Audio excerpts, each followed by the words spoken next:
Hello, അസ്സലാമു അലൈക്കും. എത്ര ആൾക്ക് അറിയാൻ പറ്റും ഈ ഒരു ഇലനെ കുറിച്ചിട്ട്? ഈ ഇല ഉണ്ടല്ലോ, ഈ ഇല ഭയങ്കര ഔഷധ ഗുണമുള്ളൊരു ഇലയാണ് കേട്ടോ. അപ്പോൾ ഇത് ഞാൻ കഴുകിയെടുത്തത്. അപ്പോൾ അതിൻ്റെ മുകളിൽ വെള്ളപ്പൂപ്പൽ ഇനിയുണ്ട് കേട്ടോ, അതും കൂടെ കഴുകിയെടുക്കട്ടെ.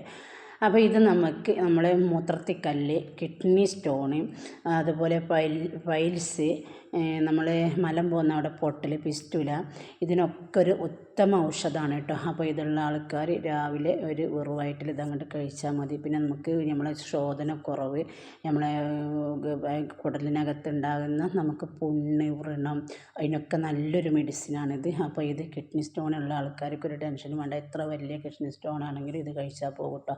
അപ്പോൾ എനിക്ക് ചെറിയൊരു കിഡ്നി സ്റ്റോൺ ഉണ്ട്, അതുകൊണ്ട് ഞാനിത് കുടിക്കാൻ പോവുകയാണ്. ഇതിനകത്ത് ഞാൻ വേറെ ഒരു മെഡിസിനും കൂടെ ആഡ് ആക്കിയിട്ടാണ് കഴിക്കുക കേട്ടോ.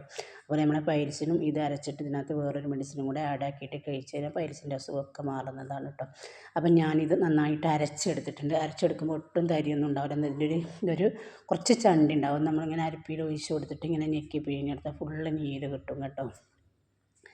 അപ്പോൾ ഞാനൊരു ഇല അരച്ചെടുത്തിട്ട് എനിക്ക് ഇത്ര നീരാണ് എടുത്തിട്ട് കിട്ടിയിട്ടുള്ളത് കേട്ടോ. പിന്നെ ഇത് കുടിക്കാനൊരു ബുദ്ധിമുട്ടോ കയ്പോ കാര്യമോ ഒന്നുമില്ല കേട്ടോ. നല്ല സിമ്പിൾ ആയിട്ടൊക്കെ കുടിക്കാം, ആർക്കൊരു ബുദ്ധിമുട്ടില്ലാതെ കഴിക്കാൻ പറ്റും.